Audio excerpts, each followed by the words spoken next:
Hello, Smart Money Tree podcast listeners. Welcome to this week's show. My name is Kirk Chisholm, and I'll be your host. So today I'm joined with Mark Lumpkin. How you doing today, Mark? Hey, Kirk. I'm doing great. Thanks for having me on, man. Yeah, thanks for coming on. Well, we're talking about an interesting category. Haven't had anyone talk about this yet, and wanted to fill it, and thought Mark would be a good person to do that. So, Mark, maybe you could tell us a bit about your background and what you're doing. Yeah, definitely. My background is mostly in business to business sales, and I've kind of worked in a handful of different sectors. It's in the automotive space. I did about 3 years in the cannabis world, which was super interesting. And so I've kind of been around, but I've always had this kind of knack and travel bug. I've always loved to travel around the U.S. or internationally, and me and my wife have done a bunch of traveling. As we started to get older and had kids and did more traveling with the family and with the animals, hotels, hostels, those kind of accommodations became not great for us, and we needed our own space. And so we really fell in love with like the Airbnb traveling model.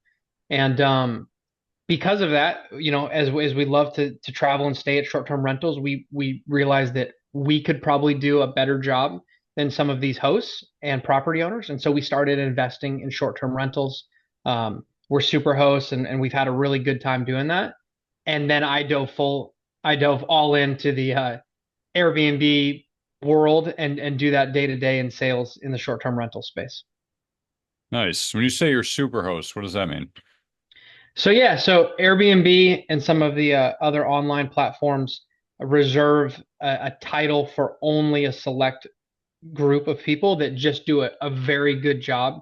You have to have 100% response time. You have to have perfect or dang near perfect reviews from your guests, and you've got to meet some certain criteria to go from being a normal host to a super host. And it's something that we're pretty proud of. And so when you do that too, they boost your listings in the algorithm. There's all kinds of benefits to being a super host if you can accomplish it. Nice. So, talk a little bit about your business model because I've noticed in the last, I don't know what it is, 10 years, when Airbnbs really became a thing, or short-term rentals. I'm going to probably call it Airbnb most of the time because that's how I think about it. But, um, I've noticed it became much of a thing, and it allowed um, uneconomical properties to become all of a sudden economic because they're renting them out by the day or the week instead of by the year. So can you talk a little bit about that model, like why it makes sense, like what's going on, like what are the trends been since you've been involved in it? Yeah, it's obviously taken a huge jump and a very large evolution in just a small window of time. And so Airbnb came out in what, 2008, I think. So it's a really young industry, and it's drastically changed from what it used to be, which was just an air mattress and a hot plate in your spare bedroom or an empty apartment that you weren't using anymore, and you could rent it out for a few $100s a night, to really an experience. And what we're seeing is a lot of these Airbnbs are part of the vacation.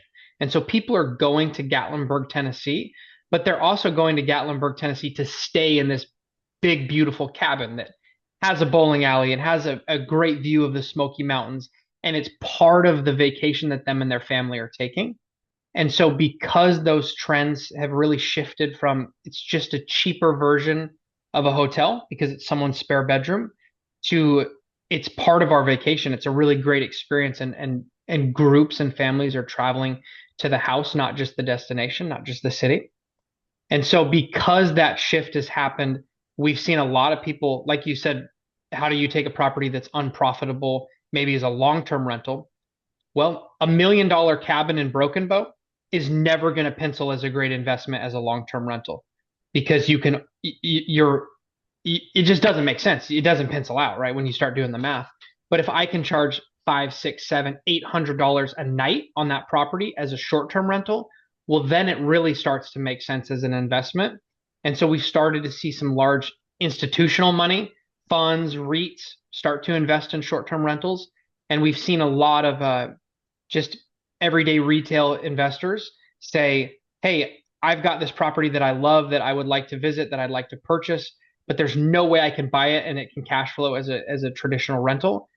if I invest some additional money and if I run it like a business, like a hospitality business, then I can see some returns as an Airbnb. So that might have been long-winded, but I think that hopefully that answers the question.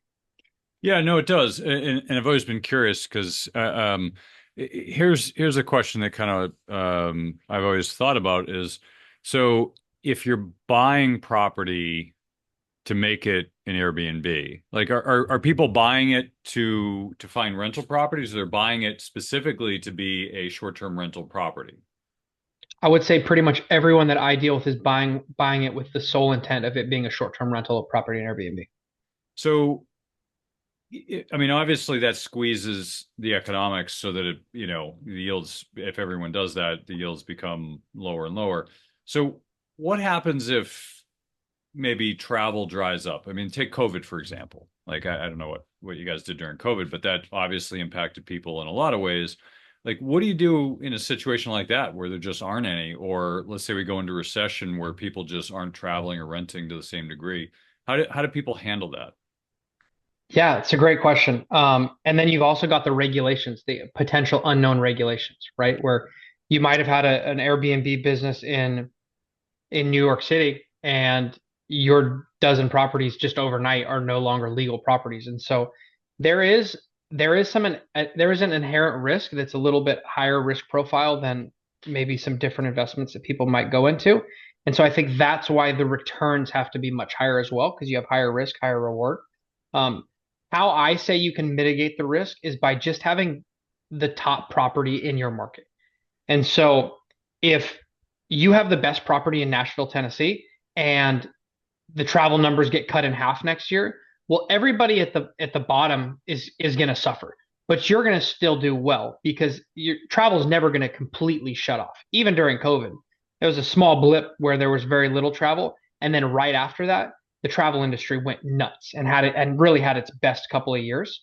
Um, and so to me, that's how you can mitigate your risk. You make sure that your property is the best property in the market. You make sure that you operate it better than anybody else. And if there's a downturn, you're okay because you've still got that you're still on that first page of Airbnb. Got it. Okay. So that explains that's why you put so much effort into being, like um what do they call it? A Yeah, being a super host. Yeah, and super having host, the yeah. yeah, and having the best property and building your book of business and having repeat clients. It's really just like any business that you run. There's always the risk that there's some economic downturn and things that you can't control. But if you operate your business well and you keep your margins healthy and you keep your costs down and you take care of your clients, you should be fine. Nice. So you mentioned before the show you also love travel. So have you have you built this into your desire to travel more, or how do you design where you're going to purchase property to be a short-term rental? Yeah, there's definitely two trains of thoughts behind this. There are the retail investors that I talk to and that we worked with and people I know, myself included, where they're buying a property because it's a place that they like to visit and it's where they're going to take their vacations. And it's almost like a second home, but it doesn't come with all the costs of owning that second vacation home because it still pencils as a short-term rental and you can still get some return and some cash flow on it. And so there's those people that are thinking about that.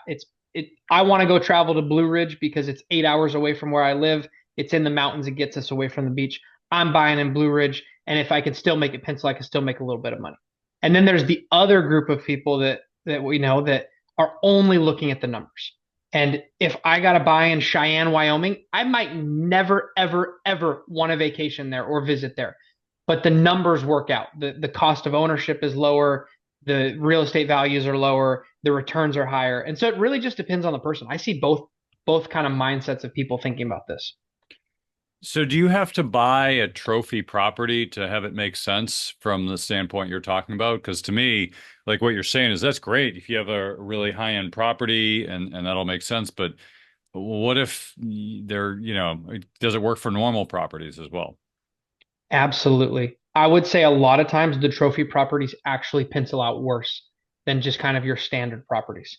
And so if you look at like a beach market, it might cost you a few million bucks to get that trophy property on the beach you're not going to generate enough additional revenue to cover the additional insurance costs, the property taxes, all those things. To me, it doesn't normally pencil out to have a trophy property. And so going after those B properties, I'm just 10 minutes from the beach, and the cost to own this house is a third what it is to own at the beach. Well, I could rent it for half of what they rent at the beach. And so then my numbers seem to make sense. I also see there being kind of a gap in the market where you have a lot of trophy properties, a lot of really low end properties, condos, studios, inexpensive places. And I see kind of a miss in the middle where there's not a lot of just standard real estate that is optimized for short term rentals. And I think that's a great opportunity to do well. Nice. So And how that's what I it's do. And that's what I do. Those are the properties that I buy, is in the middle. So let's talk about your strategy just to kind of share. So obviously you're targeting kind of the gap in the middle. What else? Like what else are some strategies people can consider? I think you want to start with the market that you're going into and then the guest avatar. And so what we try to do is look at the market that we want to be in and then who's traveling to that market, why they're traveling, how long they're staying. Are they coming with their pets? Are they coming with their kids? Just who's my ideal guest? And then build the property around that with your accommodations. So your furniture, your decor, your essentials, your house rules. Like if you're in a mountain town that everyone's coming to hike and bring their dogs, and you have a property that's not dog friendly, well, you're not going to do nearly as well as someone who is dog friendly. And so, really thinking about that uh, your guest demographic to me is number one in any market, and then tailoring your property around what will make them the most comfortable. It's just hospitality 101. And so for me, that would be one of the top things. I also look at the cost of the real estate and then the cost of ownership. Florida, we just got hit with these two huge hurricanes. Homeowners insurance is through the roof already, and it's going to be even higher after this hurricane season. And so maybe a property in Florida might pencil out well, but then when I start adding in all of your additional costs, the cost of labor for cleaning, the cost of your essentials, the materials that you're swapping out every time guests come and go, the cost of homeowners insurance, HOA fees, pool cleanings, landscaping, like you want to factor in the whole picture. And I think what a lot of people start to realize is that maybe the really hot tourist destination is not the best market to invest in because the cost to operate in that market is so much higher. Yeah, you mentioned that. I mean, the obviously the hurricanes just went through. We just had two big hurricanes go through Florida. Um, it kind of brings up that question of what are the unknowns that are going to happen, right? Like if you just bought a property in Florida and it just goes through and just get wrecked, like Yep. how should people be thinking about that? Should they just not own property in a place like Florida, or even though one of the hurricanes went a lot further north, and but what should people be thinking about? Like what are the other risks that could impact people that obviously if you're not getting the cash flow you expect, that's a big problem if you're stretching to make it work. Yeah, yeah. I don't know if any of us can predict natural disasters, and I don't know if natural disasters should really be in your underwriting model. I think it's something to be cognizant of, but I mean, if you buy in California, Oregon, the Pacific Northwest, you're going to have fires in the summertime, and if you buy in the Northeast, you're going to have crazy blizzards and snow. And so I don't know if you can get away from the natural disasters, but what I do think is something to be really cognizant of is the regulations. And so we always recommend not going into a market that's really highly regulated and also not going into a market that has no regulations. Because what will happen is you might go into a market that has zero regulations, there's no rules, there's no permitting required. It's the Wild West. You can operate as many short-term rentals as you want. And then one day you wake up and there's a whole bunch of new regulations and your business model has just been flipped upside down. And so we like to go into markets that are established, that already have some rules and regulations, and that we can reference those and make sure that we're going to be compliant and we're going to be able to get a license and do that. So I don't like markets that have no regulations. Not a big fan of markets that are really highly regulated as well, because those are hard to operate in. But at least some rules on the books that have been seasoned and people can operate within. That's kind of what we look for, because the regulations are something that could totally kill you if you're not cognizant of it. Okay, that makes sense. What about types of houses? Like condo versus, single family home, or do you have kind of a preference, in the type of home? You can definitely make them all work. I like to look at properties that are unique in nature. And so what I mean by that is like I don't want to buy a Hayden home in the middle of a community that's surrounded by another 100 Hayden homes that are all built exactly the same and looks like just every other neighborhood in America. Because there's nothing special about that real estate. There's nothing different. There's no wow factor to it. I'd like to buy a cabin out in the middle of the woods that has a little creek view and maybe has a cool backyard that we can put some tire swings in and some hammocks in. Just something that's a little different, and it could be weird, and it could be unique, and it could be niched, and it could be I don't even know. It's just something that's different and not duplicatable, where if the neighbor across the street decides to open a vacation rental, now I have to compete with them and we have the exact same product. And if the people to the left and the right of my house do the same thing, now I have to compete with four properties that all are the exact same product. So I want to find something that's a little different and unique. And I think that will give you a competitive edge because the real estate is not duplicatable. Now, are you finding the short-term rentals are more based around people seeking out an experience, or are you finding it's more like somebody has to travel for some reason and they're just looking at short-term rentals as an alternative to like a hotel? There's both. The people that are seeking the experience are gonna pay a much higher nightly rate and gonna give you way better return.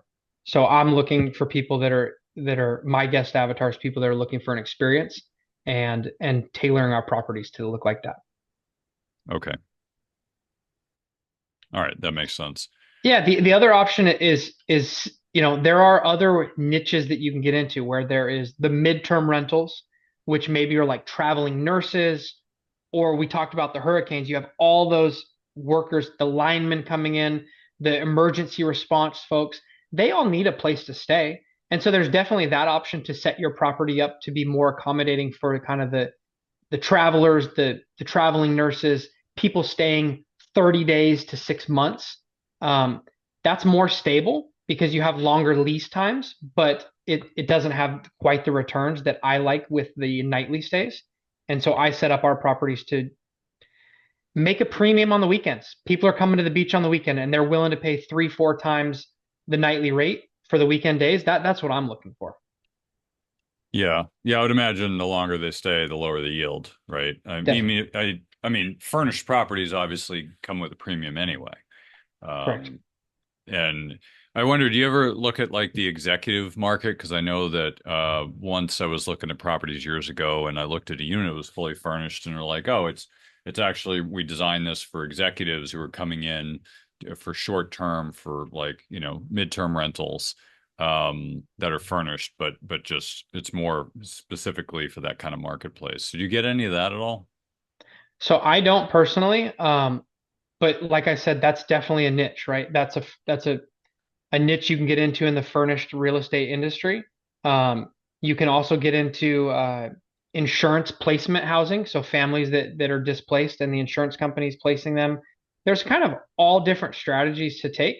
I happen to be in the family vacation business model, but I would think that a lot of those pencil out really well, and I'm sure that you make way higher yield on the real estate than you would renting it out 1 year leases with unfurnished.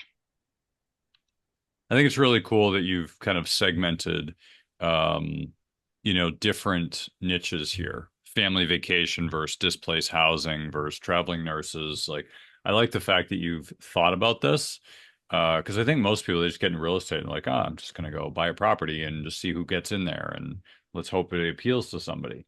Um, but you've really kind of taken this to a whole nother level, which I think is great. Is this a common approach with short-term rental people, or just you just kind of take a different approach than most? It's definitely not common. I think that a lot of people just get into it because they've been told by some guru or some coach online that it's quick money and they have way higher yields if they get into the short-term rental space versus long-term renting.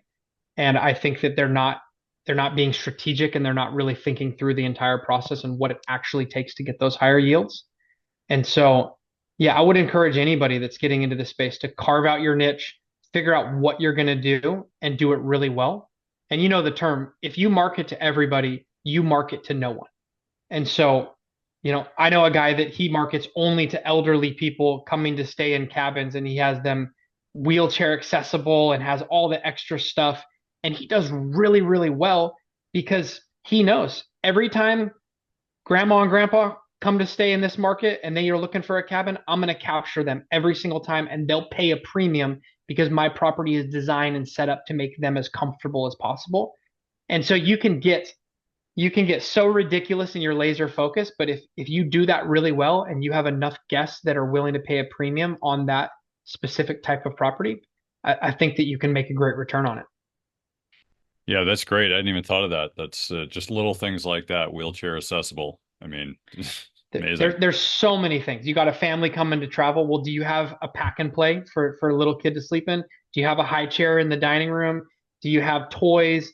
And a lot of times those additions, those extra add-ons in the property, how you set it up and furnish it, are not expensive. And so you might only spend a few $1,000s and you could see a 2, 3, 400% return in the first year because a family was willing to pay a premium because you have the home set up to make them happy and comfortable. Yeah, no, that's great. So, one more question. I want to talk about the process a little bit. So, um, when you're looking at properties, are you looking everywhere? You're just looking to like space properties all over the place, or you're looking to concentrate them from like a property management perspective? Density definitely helps with property management, and definitely helps with turns, right? I think that is the advantage that hotels have and probably always will have over the short-term rental Airbnb industry is that one cleaner can turn 30 rooms a day. And I have to have a cleaner for every single one of our properties because it takes 3 or 4 hours and then they have to travel to the next property. So you might only get one cleaner that can turn two properties a day. And so density definitely helps reduce cost. And that's why hotels are, there's way more hotel rooms. The hotel industry makes way more money than the short-term rental industry because they have the advantage of density. Um, from a personal opinion, we like to do a lot of traveling. And so we are trying to space our properties out into markets that we like to travel to and visit to. We also like the seasonality differences, right? If you own all your properties in a mountain town that's very, very busy from December to March and has slower summer months, well, you better be ready from a cash flow perspective to handle your slow months because you've got all of your money made in just a short period of time versus owning a property that does really well in the summer and then one that does really well in the winter and kind of spreading that out and having your busy peak seasons not all happen at the same time can be a cash flow advantage. And so it really just depends on who you are. There's benefits to both business models. Yeah, and that actually brings up an interesting point is have you seen number wise, does it make sense? Let's say you have like a beach town, right? And it's pretty much good for 5 months out of the year, let's say. Um, do you think it makes more sense to niche in like a beach or town or like a mountain town kind of market, or do you think it makes sense to have more of a all season property? I definitely like the all season properties because it's more stable, but you're not going to have the highest highs, right? And so we've got a property in Florida that did that the 3 summer months, it's going to make more in those 3 summer months than it will make in the other 9 months out of the year. And we were just looking at it. We were 100% occupancy for 3 months. We didn't have a single empty night for 3 months. It was people coming and going, coming and going, coming and going. And there's benefits to that because we made a whole bunch of cash, and that property will yield more than maybe one would in a Four Seasons market because we could charge a huge premium in the summer months. But you've got more stability with those four season markets, and it doesn't have the highs and lows. It's a little bit more stable. Okay, so the seasonal markets definitely over a full year will make more. Just it's just maybe not as reliable. Yeah, yeah, there's a lot of nuance to that, but I would think so. Yes. Okay.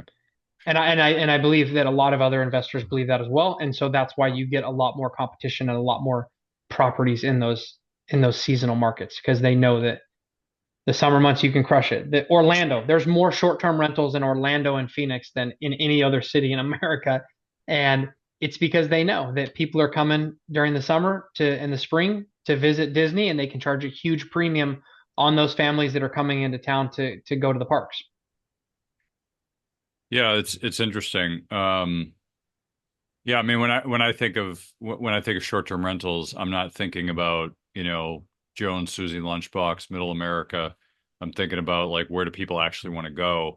Um, so I'm curious, how do you determine, because you're obviously a good marketer, so how do you determine a good kind of average place people want to go that's not the seasonal exclusive, like everyone wants to go to Disney World kind of place?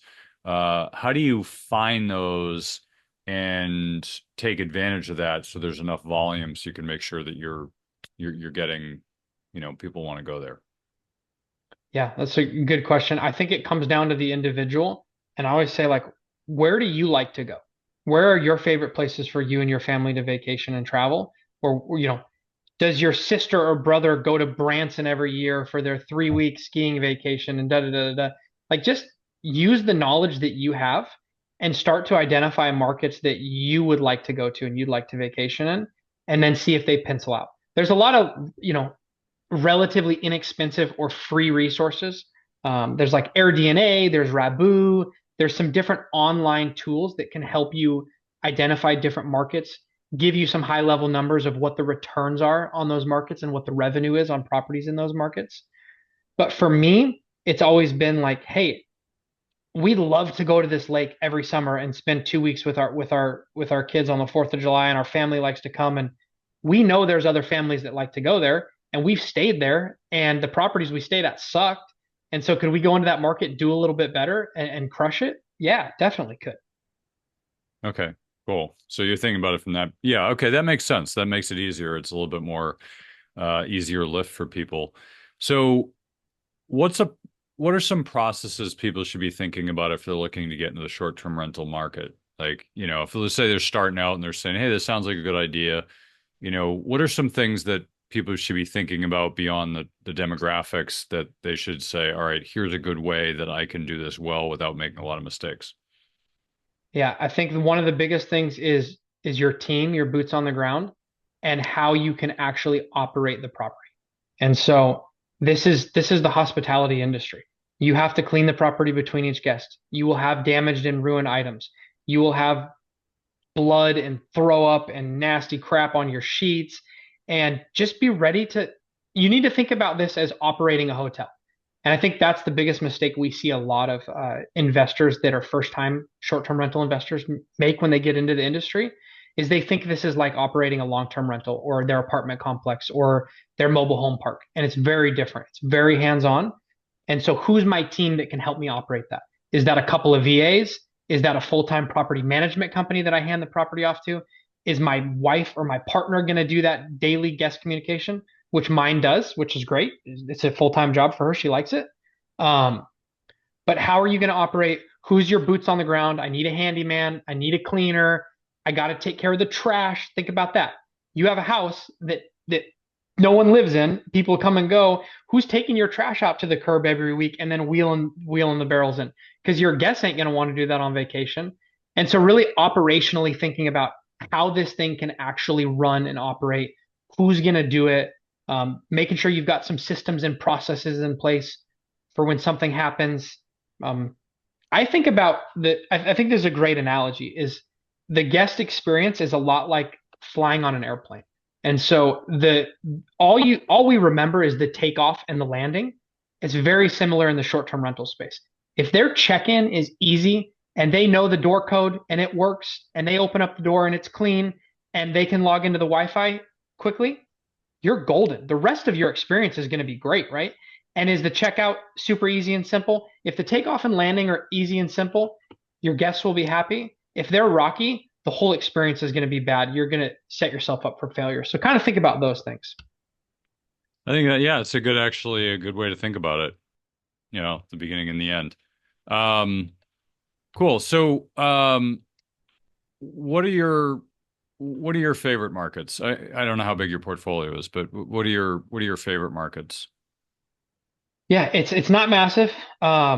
We at the company I'm with, we do about 30 different markets, and the ones I really like, um, I do still think that Florida is a great market. It's very short-term rental friendly. There's a lot of great places in Florida, the Emerald Coast, Tampa area, even down in West Palm and Miami. It's just a lot of tourism that comes to the state of Florida, and it seems to be almost all year round because a lot of people come in the summer and a lot of people come in the winter. Um, I'm a big fan of a lot of different mountain towns. So, the Smoky Mountains, whether you're in Asheville or you're in Blue Ridge, Georgia, or you're in Sevierville, Tennessee, that whole area is very tourist heavy, is short-term rental regulations friendly, and is a great place to invest in. Um, I haven't seen a lot of investment, to be honest with you, in like the tougher markets to just invest, be a real estate investor in, which is California, New York. Those big cities seem to slap in regulations just at the blink of an eye and completely change things on you. Um, and then I also like kind of like I like the B market. So I like to think about like, you know, Huntsville, Alabama, or um, Branson or the Bourbon Trail, Louisville, Kentucky. Just start think about things that are still great tourist destinations and people visit, but are not necessarily San Diego, California, where a house costs $2.4 million for a three-bedroom, two bath, because that's a hard way to get any return on your investment if you're operating it as a short-term rental. And so, yeah, hopefully that's helpful. And I think each market can be successful. It just depends on you as the individual and the property you purchase. Yeah, no, that's good to it's good to think about. I mean, I don't do as much travel as I used to, but certainly the travel experience sometimes can be a real headache. Um, and when I'm looking at places to rent, whether it's a hotel or what have you, I'm frequently comparing it to Airbnb, and it's always a question of like, well, if I'm doing this, the hotel is gonna be really simple and easy. Like I just check in, check out, I don't have to worry about anything. Airbnb, I got this whole process, this whole checklist I got to go through, checking in, checking out. It's like, is it worth it? Probably not for a day or two. But it's I guess depends on the property, but from my experience, the few times I've done it, it's like, all right, I've got this whole checklist I got to think about. It's like I've got a house, whereas a hotel, I just walk in, I can leave crap all over the place when I'm gone. I don't have to make sure it's all bagged up and do all the cleaning. Like they'll take care of it. Like, if I got trash, I can just leave it and they'll do it. In Airbnb, I feel like I've got to be a good guest, right? I'm in somebody's house. Like I don't want to leave trash all over the place. I don't want to leave a mess. I'm doing a lot of the cleaning. Like it just feels weird in an Airbnb and it's a different experience. Do you, and maybe I'm just more sensitive and maybe people leave trash all over the place. I don't know. But what's kind of like the common thing? Do people treat it like somebody's home or do they treat it more like a hotel? I would say that you are right in your train of thought there, and most people do treat it like someone's home. There are obviously bad guests and good guests, but I would say for the most part, people do want to treat it like someone's home and take care of the property and clean up after themselves. And so the what you just said is the exact reason that I'm not investing in one bedroom, one bath condos at the beach or studio apartments or shared spaces because I would have to compete with a hotel. What I'm trying to invest in is the 8 bedroom house on a lake with a volleyball court in the backyard and a big hot tub and your family vacation with your brother and his kids and your friends from college. You're going to bring 15 people. You guys are going to pay 10 grand for the weekend. Everyone's going to split the cost and you're going to have a great time at the lake. That's the experience and the property that I'm trying to invest in. And so I think just what you said is a perfect example of being cognizant of who your guest is, what their mindset is, what they're willing to pay, what the competition is, because it's tough to compete with hotels in the Airbnb space. And so that's why I think you've got to do something different and unique. And that's also why I talked about the real estate that you look for being unduplicatable.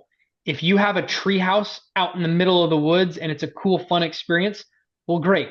I don't have to worry about the guy that's thinking about the options of a hotel because I've got something so special and unique. People are willing to come stay and pay a premium to come to our property.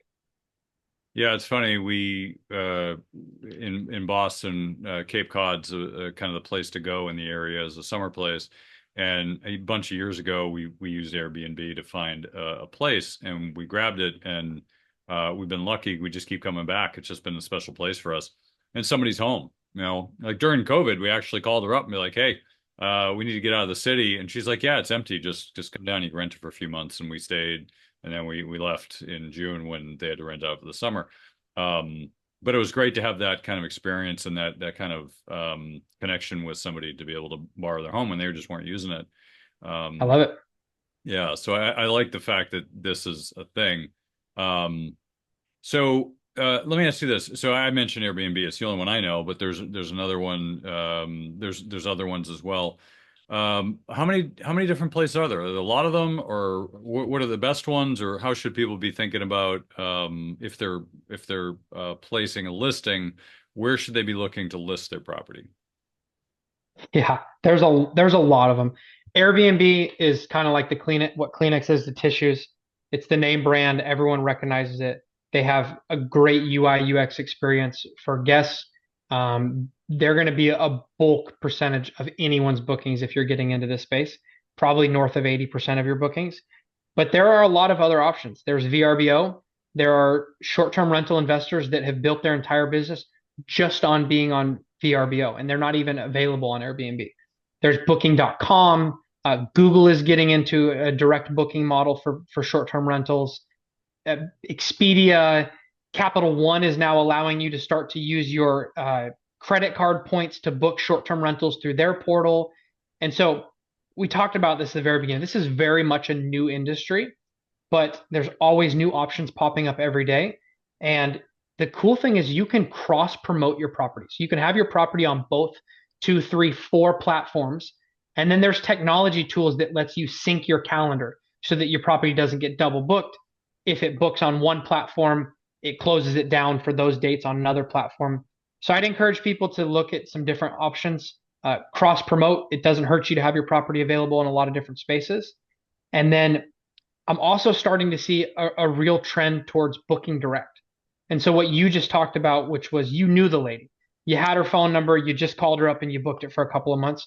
We're starting to see a lot of property owners do the same thing, build a little bit of a brand recognition, create their own website, do some social media ads, and go directly to clients and not have to have an Airbnb or VRBO in the middle of that transaction. And that's definitely a viable option as well. Hmm, interesting. And what's nice Yeah. about that is you don't have to pay the fees and your guests don't have to pay the fees. And so remember, these booking platforms are double dipping. They're charging me, the property owner, they're charging you, the guest, and they're taking a percentage of the profits. And so if you book direct, a lot of times you can save money as a guest and the property owner, it's more advantageous for them. Yeah, no, absolutely. Cutting out the middleman. Um, cool. Well, as we kind of wrap it up here, any kind of final thoughts on this or areas we haven't covered do you think would be helpful for people to understand about the short-term rental market? Um, I think that there's obviously the cash flow is a real benefit. Um, the ability to use the property for your vacations is a real benefit as well. Um, we didn't talk about this, and I'm not an expert on this, but there are a lot of tax implications to running a short-term rental, and I would encourage people who maybe need some write-offs from a W-2 job or a business to talk to your CPA about bonus depreciation, about the short-term rental loophole. There's some really there's a material participation where if you spend a certain number of hours kind of managing your property throughout the course of the year, you can get some write-offs from it. And so I would definitely encourage people to talk to their CPA about the potential for the tax breaks if they own and operate short-term rentals. Nice. Well, good to know. I know we don't talk about tax a lot in the show, but that's good thing for people to understand. Well, Mark, I really appreciate you coming to the show and you sharing your wisdom. Where can people find more about you and tell us a bit about more about your what you're doing right now?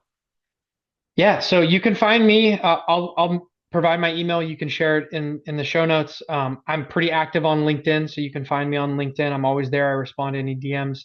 And then our website is strcribs.com. It's a lot like the play on words from that TV show mtvcribs.com, if you remember that from the early 2000s, Yep. where they pimped out houses. We kind of do the same thing, man. We're licensed general construction, or excuse me, licensed general contractors. We operate in about 25 states, and we help people set up properties.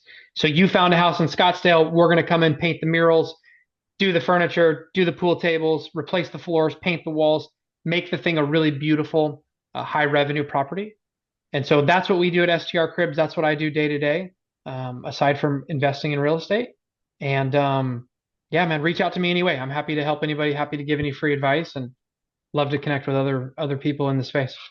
Awesome. Well, thanks for coming on, Mark. Really appreciate it. Sounds like you really understand the market and you understand how to really make it work. So kudos to you and your team. And thanks for coming on. We'll try to have you back on in the future. Cool. Thanks so much for having me on, Kirk. This was a lot of fun. Hey, Doug, did you hear? We're giving away free money. Well, I'll tell you about it in a minute. But before I do, there's a saying in the mining community, well, precious metals mining, that is. The saying is that if you want the best deals, you have to be in the room. Now, you're probably thinking, what does it mean to be in the room? Well, I'll tell you. Being in the room means that you're on the short list of people who get invited to be a part of the best deals. These are the deals that most investors will never have access to. You mean like IPOs? Nope, IPOs are chump change. Those are for retail investors, small potatoes. That's nothing compared to these deals. These deals would have you salivating to get access to them. Once you know they exist, you will never look at investing the same way again. I almost don't want to even tell you that they exist because it will ruin your thinking of how the investing world really works. Now, you might be excited that these deals exist, but you only have access to the deals if you're an insider, or in the room as they call it. Now, as loyal listeners to the show, I'm going to give you a chance to be in the room. Money Tree Investing Podcast has created the Insiders Club. This is a community of our show's members who are loyal listeners of the show and want to get more out of their investing experience.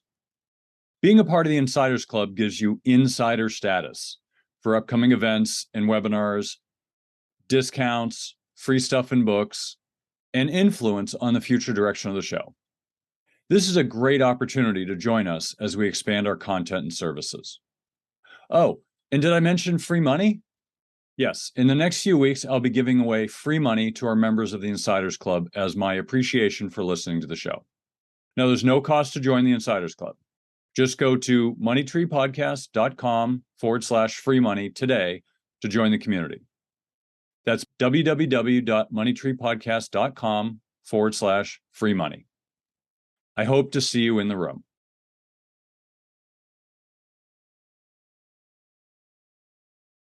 All right. Well, that was a great interview with Mark. Really appreciate him coming on the show. Now we're into the panel portion of the show where we have our very own Phil Weiss. Hey, Phil. Hey, Kirk, how are you today? Doing great.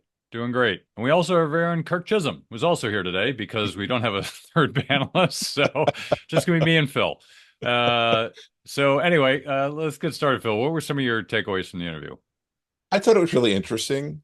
And it was interesting to me in two ways. First, because of some of the things that Mark had to say, but second, because if some of your questions and comments were in stark contrast to how we do things in my family, because we use Airbnb a lot, because I have four kids, and a lot of times when we go away, there's at least three of them that come with us.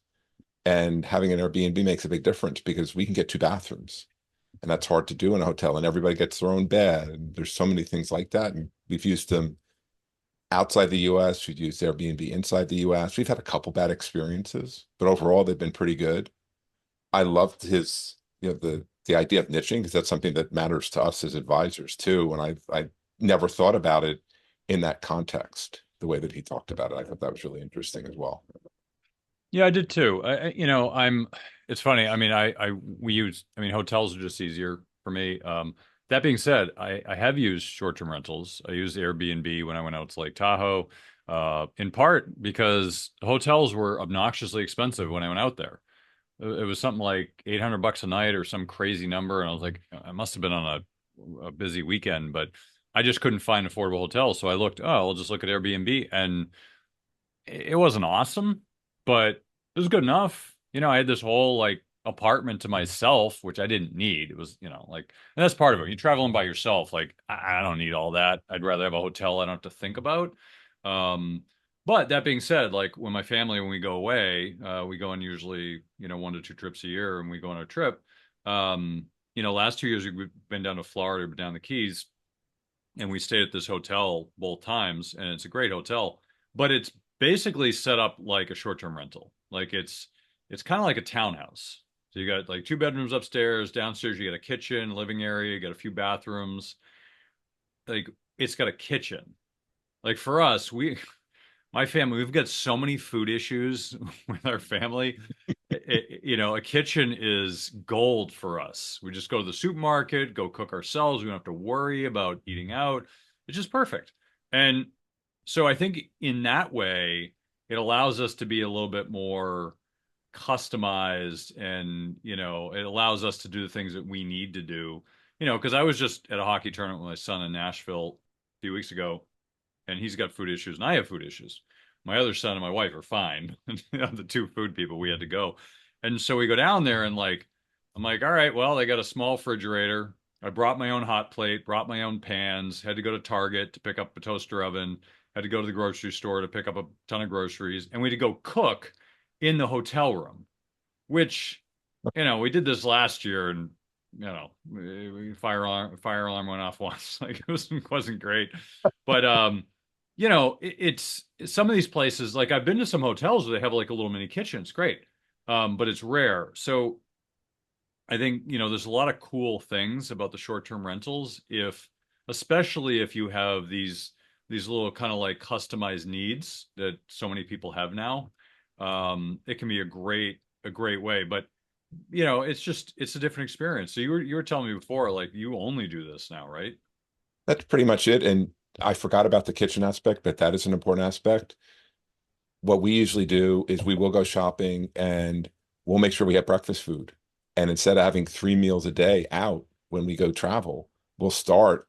Usually it's me because I do the cooking in the house, and I'll make breakfast for everybody and we'll eat breakfast and then we'll go out. And from a cost perspective, that helps. And they have a dishwasher, so we just stick the dishes in the dishwasher, and we can, depending upon how many dishes they have, we might run it every day or we might run it every couple of days, depending on what they give us. But it's nice to have that feature. Or we were just the nicest one I ever remember. We were in Paris and we were in an Airbnb and we were right by the Champs-Élysées. There was this great little patisserie that was right there, and I would go get breakfast, part of breakfast every morning, but we would eat in our room before we went. But we've been in some good places and there's just more sitting space. We were traveling this summer and I remember playing cards with my wife and two of my sons every night before, when we got back in at night, and it wasn't time to go to bed yet, but we were kind of done for the day, and we had plenty of space to sit and do things like that. So it gave us that, because you don't just have the bedrooms and the bathrooms, which I said are really important, in the kitchen, but you also have a little bit more space. There's usually a living room or something like that, which is really nice, or a whatever you want to call it. But there's some places you can congregate. We had one place, one of the worst ones I remember, that didn't exist. And there was no there were two bathrooms, they were both upstairs. And my wife and I had the bedroom that was downstairs, and I had to climb up this big flight of steps in the middle of the night. So like they don't always work, but they work well for our family just because they give us the space that we need in an easier way than we go to a hotel. We go to a hotel, we have to get 2 rooms at least, and we don't have some of those other accommodations. And so having those accommodations really makes it nice for us. It's interesting you say international. I hadn't even thought of that. How big is it internationally? Is short-term rentals a big deal? It is. And so usually we use Airbnb, but there are times, I think this summer when we were in Prague, we had to get, it was through booking.com instead, because some of those, like the booking.com and Expedia, they have some of those units as well. But it is definitely something I think every time we've gone away internationally, I think the last time that we went away that we stayed in a hotel was when my was the year after my wife and I got married, and we took a trip to Europe together, and we stayed in all hotels, and we had travel agents that booked everything for us. But that was a long time ago, and Airbnb wasn't an option. But now that's what we look for, and you definitely can find them internationally. So I've used them both internationally and domestically. Interesting. I hadn't thought of that because I haven't traveled internationally since God, it's 10, 15 years ago. Um, what's funny is, I mean, I think about like travel in the US, it depends what you're looking for. If it's just me, I just want like a simple, like I don't want to have to take care of a whole apartment, unit, like when I stayed in Lake Tahoe, it was like this two-story place, and there were like four bedrooms, and I didn't need all the space, but it was all that was available. And it just felt weird. I was like, this is like a big space in somebody else's house. It was just weird. It felt like, I don't need that. I just need one room. Just give me a small room. I just need a bed. That's all I need. Um, when traveling with other people, it's different. And I was thinking about it as you're talking, like when I was traveling internationally, one of the things I liked most, because we travel internationally, sometimes you stay in hotels, and sometimes, like when I was in college, we stayed in um, it was a converted monastery. So it was a monastery slash hotel. Actually, it wasn't totally converted because it was still a monastery and a hotel. It was a little both. And it was weird, but it overlooked the Forum, the Roman Forum. I mean, it was unbelievable. Like this should have cost like thousands of dollars a night based on the location, but because it was like a still a monastery and kind of a hotel, it was weird. It was definitely meant for college kids, like these long halls and these rooms, and it wasn't a hotel. But anyway, so we were staying there, and it was really cool because you were just kind of walking around. You see the neighborhoods. It's not Mhm. like the hotel where everything's pretty around the hotel and everything's perfect. It's like you're just with the people. And I just appreciated that so much more because you just get a feel for the area rather than this picture perfect, like, oh yeah, I went to Switzerland and we stayed at this beautiful hotel. And it's like, yeah, but that's not like go to other parts of Switzerland if you want to really get to know Switzerland. So it, stuff like that I just find interesting. Like France is the kind of place that I would want to stay in a short-term rental. Like the culture is why I want to go there. Like the people. I want to, same thing with Italy. Like I want to get to know the people. I want to sit in the piazza and just sit there all day and just watch the world walk by. That's what I want. Like I don't want to sit in a hotel. I want to see the people and what's the culture like. So I think that part's interesting. You know, I was intrigued by what Mark talked about with like the niching, right? With the, finding a niche and be really, really good at that one thing. I had never heard that before. Maybe it's a thing because I'm not doing short-term rentals. Maybe it's a thing, but I thought that was a brilliant insight of you're going to be the unit that has like handicap accessible units or something, or like you're going to be the one that has something cool for kids, right, or whatever it is. Like I thought that was kind of a cool, interesting perspective. So you're known for that, you get good at it, your niche, right? It's like marketing, right? If you're marketing your business, you're marketing to a niche. So if you get to know your niche and you become that thing, I think that was a really cool idea. So kudos to Mark for that. Even if he didn't come up with it, kudos for telling me about it. It, it, Um, it it's funny when you talk about the culture, because one of the things I talk to clients about when they say that they want to retire someplace, how much time have you spent there? Is that where you really want to be? Do you know that? And I say, my recommendation is go to a place that you think you might want to live, but don't stay in a hotel. Find an Airbnb in the kind of neighborhood you think you might want to live in so you can really experience what it would be like to live there. I think that's really important. So you can even use it when you're thinking about moving. I think it's something to think about. And you mentioned niching. I have one of my clients. She has two Airbnbs that she has that are in Tennessee. One of them is this big place. It's meant to be very family friendly. Like I remember we didn't go to Tennessee, but during COVID, my wife has three siblings and we did like these family trips with all the kids and stuff like that. Because that was a way that we could travel and go do something where we rented a big house and we all stayed together. And that's the kind of place, one of the ones that she has in Tennessee is like that. And so she's got all kinds of stuff for kids. There's all different types of games and activities and stuff like that that are in the house. And she says that one is always occupied. It's like there's like never a vacancy. She says she can't even stay in it if she wants to.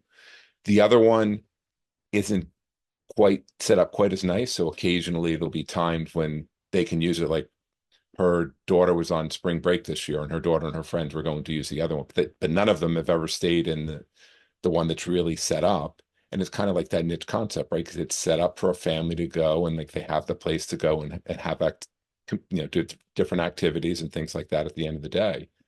So I hadn't heard about that niche concept either, but when I think about it, that's kind of fits. And I love the idea that he talked about. Like, he talked about two, I think, in particular. One was the one for those that might need handicap accessibility or something like that. But he also talked about like having the pack and play and the kids' toys and stuff like that. And I think those are really great ideas because when you're looking for a place and you know that it has those things, then you don't have to worry about traveling with it either.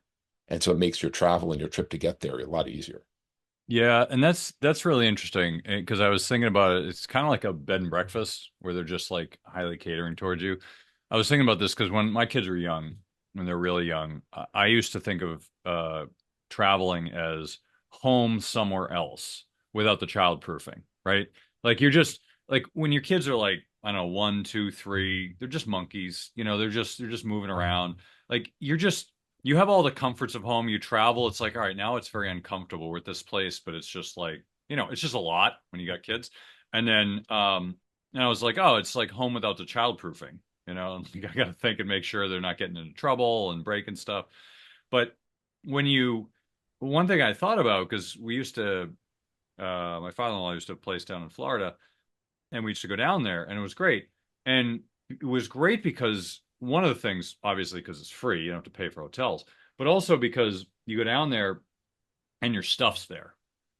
So I could bring a backpack because all my stuff was down there. I had shirts, I had shorts, I had flip-flops or whatever down there. I didn't need to bring it. I just bring like my computer or something, and the rest was already there. So it was very cool to do. But when I think about short-term rentals, it's similar in some ways because when you're traveling with kids, I remember traveling down there with kids. Like you had to bring a DVD player, you had to bring an iPad, you had to bring music, you had to bring toys. Like like we're like little Sherpas bringing around these tons of bags to Florida just to keep the kids entertained.